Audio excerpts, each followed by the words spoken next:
Hello again. Welcome back to my Bonanza Valley and Western Model Railroad. This is the March 2024 layout update.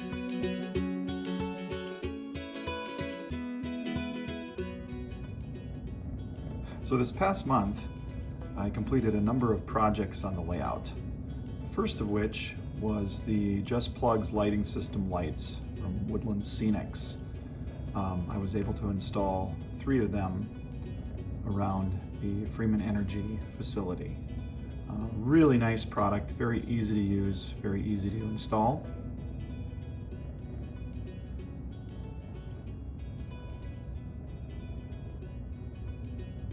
I completed the utility poles.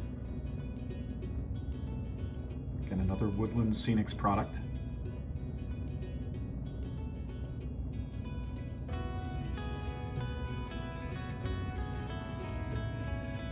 This particular product does not have elastic lines, which I've used on other projects I've done in the past, and I prefer the more stretchy lines. Are a little bit more forgiving, but because this particular group of poles is not near the front edge of the layout, I'm okay with how they turned out.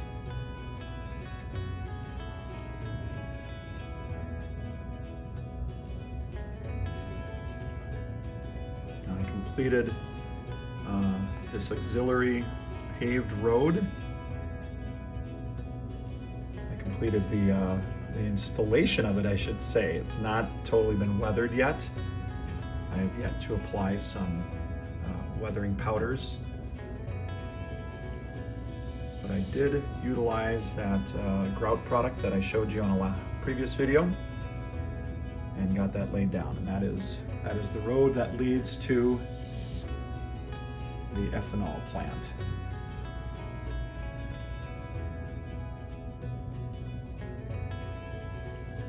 I added some more static grass to the Damon's Prairie ethanol plant section of the layout.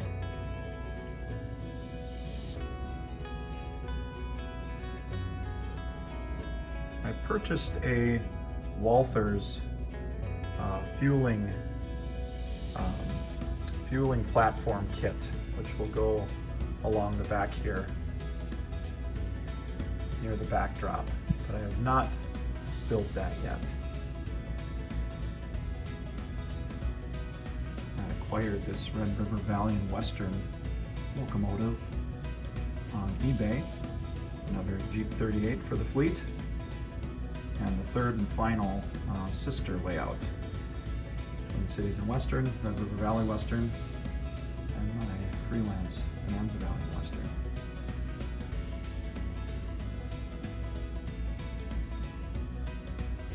Beside the utility poles, the other biggest project of this past month was I acquired this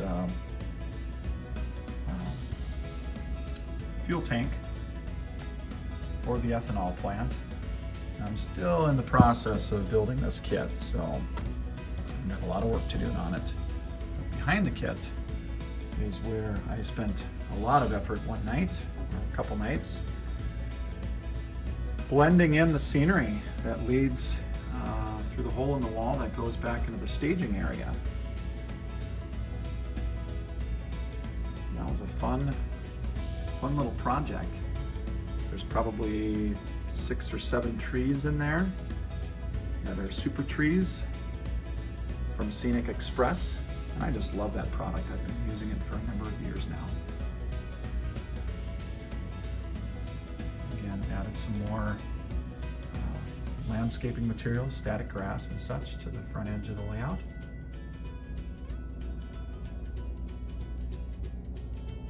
Once I get the tank structure built and painted, I will install it in this little corner, and that'll have the added benefit of an additional view block to conceal that corner. I think that turned out pretty well. I was fairly reluctant early on to cut a hole in this very, very nice Lark product backdrop. It's a vinyl backdrop.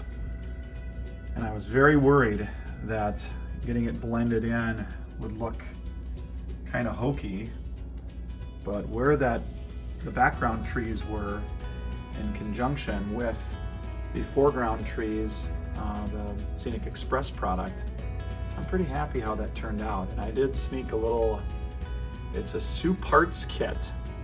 It's of an old, the buildings they had for the wells by a water tank. And it was an interesting little kit I had a few years ago, and I thought it kind of looked neat there, kind of tucked back in where the hole in the wall is.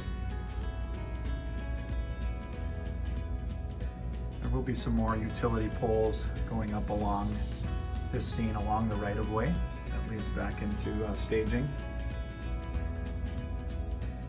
Another kit that I started but have yet to finish is this Woodland Scenic Substation. If you recall from my February update, my intention was to put the substation directly across the road from Freeman Energy. And I no sooner opened up that kit and laid the base down and realized that there was no way that that was going to fit. I thought when I ordered the kit that I had gotten the measurements, but apparently I need to learn how to read the tape measure a little closer. So consequently, as things go in the hobby, I'm going to be making a little change and putting that substation kit kind of in this general area. I still have to put to build the fencing. I've got to lay down some sort of a dirt on top of that base. It's all gray from my spraying the kit. I sprayed the kit with, airbrushed it with probably 3, if not 4 different colors of gray to just give it a slightly unique metallic look. I know it's hard to see on the video, but this is the general area of where that kit's gonna go. It might go on the other side of the track. I do have the room over there, but I'm still working out exactly how this scene is going to transition from the ethanol area over to what is now becoming the Bongards Cheese Factory, which is a structure and an actual business in Cologne, Minnesota, on the Twin Cities and Western. And I'm going to do a very stripped down version to pay homage to that business. It currently only receives fuel oil in tank cars, but I think, again, using freelance licensing, I think I can not only deliver fuel oil, but also deliver some reefers to this facility as well. Originally, I was going to do just a traditional cold storage facility, but I thought it would be a little bit more fun to do a cheese factory. Especially the prototype factory is a combination of older buildings with some newer construction. I thought it would make a great kit bashing opportunity. On the second section podcast, I saw an advertisement for this Late Night Hobbies, a laser cut wood single story flex structure, and I ordered one of those right away. I thought that would be a perfect addition to however I end up scratch building, or excuse me, it'll be a combination of scratch building and kit bashing this facility here. I also, this past month, painted over my original gray metal, gunmetal grain elevator, and painted it with a nice scale coat, sort of an off-white, and then was able to sort of rub through some of the paint to get sort of that metallic older effect. I've been scratching my head a lot about this whole section here on how to utilize it.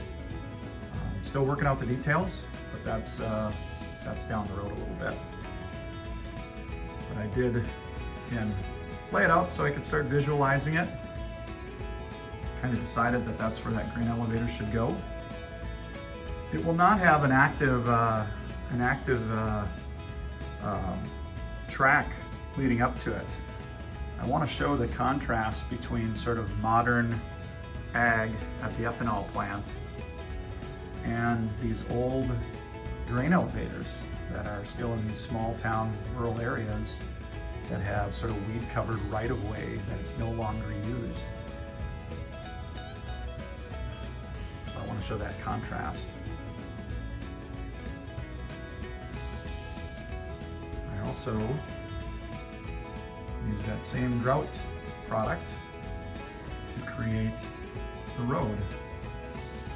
When I was working on the grout road over by the Freeman Energy, I decided, what the heck, I'm in the mode, I might as well keep at it and get this road built as well.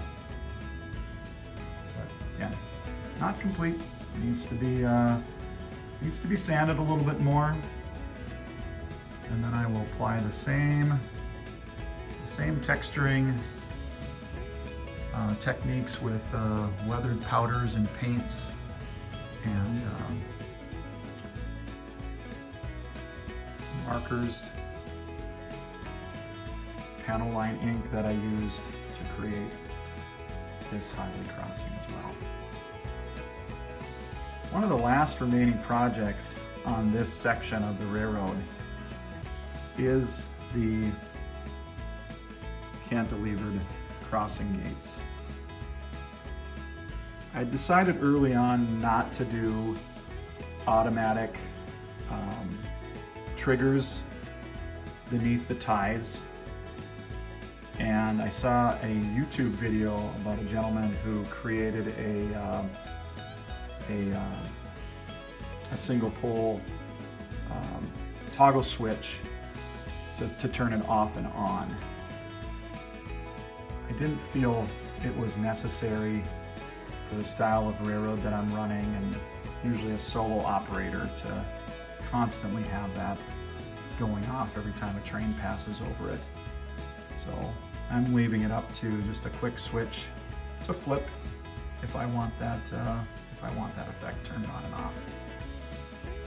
But I have not gotten the circuitry yet to complete that task, and I really haven't had the inspiration to tackle it anyway, because I've been working on a lot of other things.